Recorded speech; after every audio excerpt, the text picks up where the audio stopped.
Alrighty, hello. Welcome to our second lesson here for chapter 4. Today's lesson is all about going to be relations and functions. So I put this picture here because we're going to be talking about these different ways to represent our functions. So we just talked about analyzing graphs and understanding scenarios, but knowing our graphs, we've been able to make tables before with graphs. We know how to take ordered pairs from graphs. The only thing I think that's a little bit more new is this thing called mapping or mapping diagrams. We're also going to talk about what are domains as well as ranges and or inputs and outputs within this lesson. So our objective is I can identify functions and I can find the domain and range of relations and functions. So what are functions as well as what is their domain and what is their range. So first off, we have a couple different key idea things as we move through this lesson. I didn't feel like it was going to be great just cramming them all in at once. So we might, in between, different examples, stop and kind of learn some other new things. So it says in here, in lesson 4.1, you saw relations represented by graphs. Relationships can also be represented by a set of ordered pairs called a relation. So I've used that kind of before analyzing these relationships and so on. In the scoring system of some track meets, first place is worth 5 points, second place is worth 3 points, and fourth place is worth 2 points. Third place is worth 2 points, and fourth is worth 1 point. This scoring system in a relation so that you can be shown in ordered pairs. So first place gets 5 points, second gets third gets 2, fourth gets 1. You can also show relations in other ways, such as tables, graphs, and mapping diagrams. So just as I was showing up here in this diagram, or this picture here, there are pretty much 4 main ways to represent our functions. So we are going to go ahead and look at the first example. The first example says express the relation for the track meet scoring system. So basically the scoring system that they gave us in that part prior to it. It's the same points. We are going to represent it as a table, as a graph, and as a mapping diagram. So let's start off with our table here. So we again have to do a table, a graph, and a mapping diagram. That means I need 3 different parts to this to show how to represent this. Let's start off by making a table. So with our tables, we're going to think of x and y values. So within my coordinate point, the first value is your x, your second value is your y. So when I'm looking at this, I have 1 and 5. So 1 would go over here, 5 would go on the y side. As I keep going down, I have 2 and 3. I have 3 and 2 and 4 and 1, meaning that the ones right next to each other horizontally are going to be the ones that match up and make this coordinate point. From there then, I'm going to create a graph so that I can show my graph. Looking at this, I really have everything in what is called the first quadrant. So I'm going to draw this out. I don't have a graph paper with me right now, but I'm gonna just start marking things, here on my line. So this is my x-axis, this is my y-axis. So if I wanted to plot something like 1, 5, I'm going to go right 1, and I'm going to go up 5. So that's where 1, 5 would be. 2, 3, so I'd go over 2, up 3. 3, 2, so over 3, up 2, and over 4, up 1. So here is what my graph would look like here. And I can just keep it as dots. As we started talking about our graphs, this would be considered a discrete graph. Because I can't get like 1.5 place. Can you? No. So taking our ordered pairs, what we've done so far, we've made a table. All I did was take out the x and the y and just show them in a table here. If you wanted, you could make it a little more fancy and add in all the other brackets and stuff, but it's okay if you left it kind of how I had done it originally. I'm just graphed those points. I graphed 1, 5, 2, 3, 3, 2, and 4, 1. The only other thing that we have not necessarily talked about is a mapping diagram. So when I create a mapping diagram, a lot of times it's either kind of like an oval or this weird like rectangle kind of a thing. So I think you saw kind of like this. One side is going to have the input or the X, and the other side is going to have the output or the Y. So it's a lot like your table here. So I'm going to put 1 and 5, 1 and 5, 2 and 3, and 3, 3 and 2, and 4 and 1. The only thing that's different about this is there's these weird kind of like box bubble things. And when I want to connect these to show which one goes with which. So 1 goes with 5, so I'm going to draw an arrow to the 5. 2 goes with 3, so I'm going to draw the 2 to the 3. 3 goes with 2, and 4 goes with 1. Now, not always are we going to see mapping diagrams where they're going to go straight across with those arrows. I know as we get it later on into some of these problems, you're going to see some that are a little different. So now that we've talked about those different formats, we're going to talk a little bit more about your domain and your range. So basically, domain is the set of first coordinates of your X value.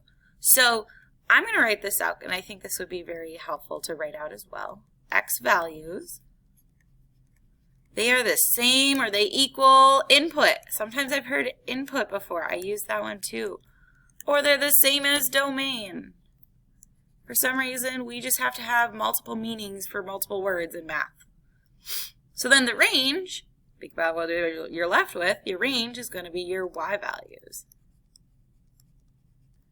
Y values are the same as domain as to range, input to output. So Y values mean the same as output and range. X values mean the same as input and domain. So they say that the domain of the track meet scoring system is as follows.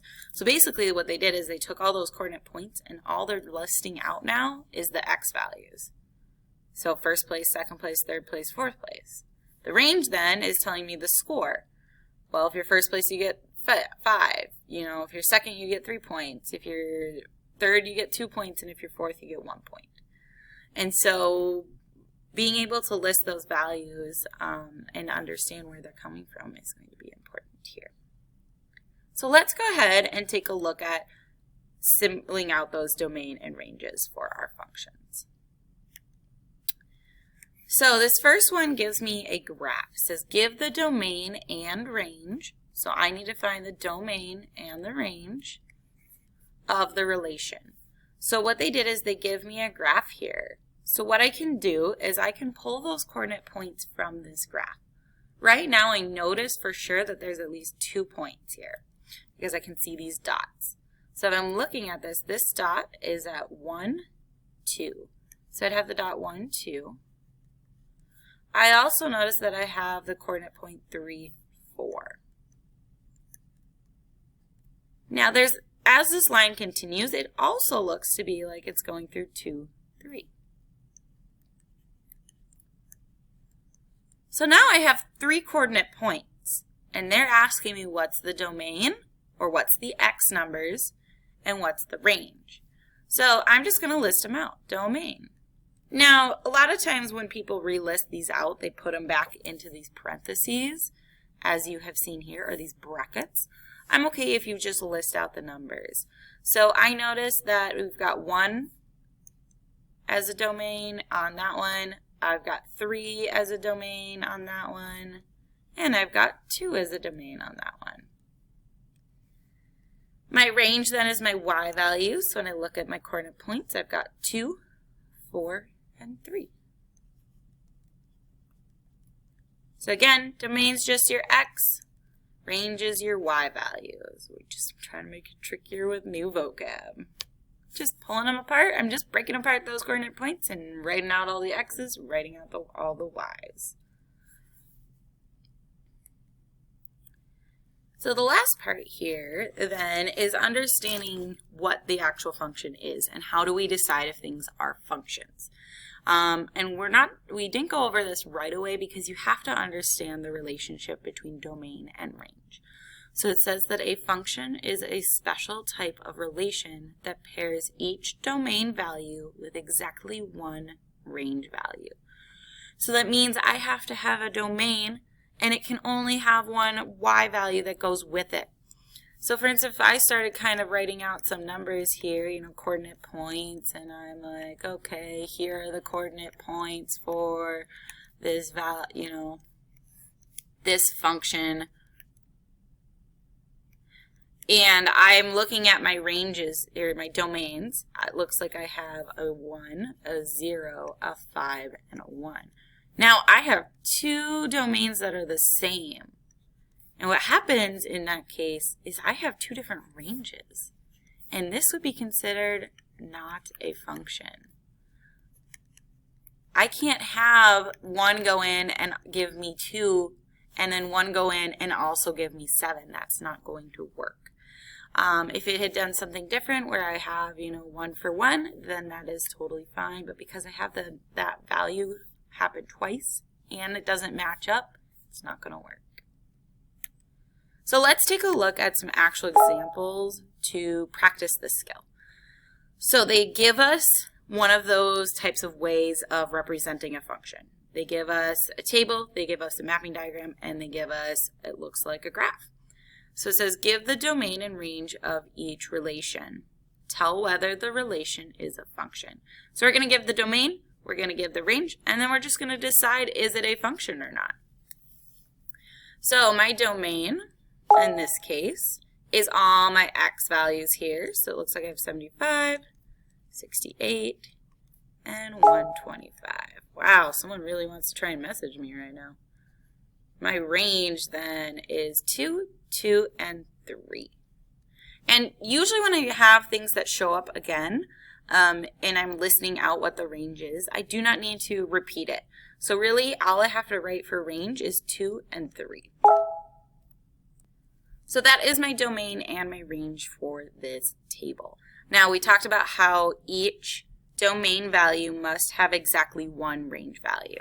So 75 does have one value, 68 does have one value, 125 does have one value. And it's okay that these y's are the same. I just can't have the x's be the same. So in this case, this is a function. All right, so your next one then is a mapping diagram, and this is one where I said, the arrows aren't necessarily going to match up.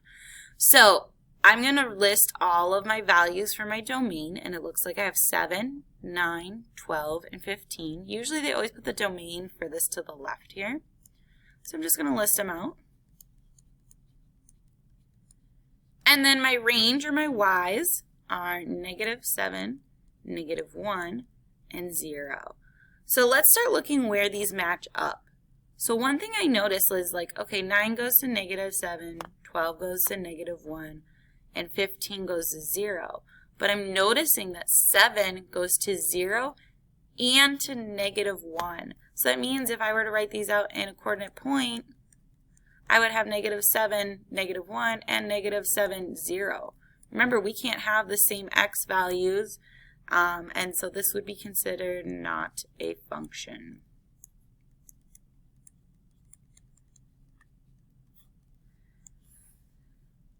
For C, I'm not going to worry about, let's just talk about the actual graph because we don't have a ton of time left, and I really want to tell you this thing called a vertical line test. So looking at my graph, if I want to ever decide if something's a function or not, and it's a graph, if I can draw a line that is vertical from top to bottom through it, and the graph only touches it once, it means a function. This graph touches it twice though, so this is not a function. We'll talk about that more here in class, okay?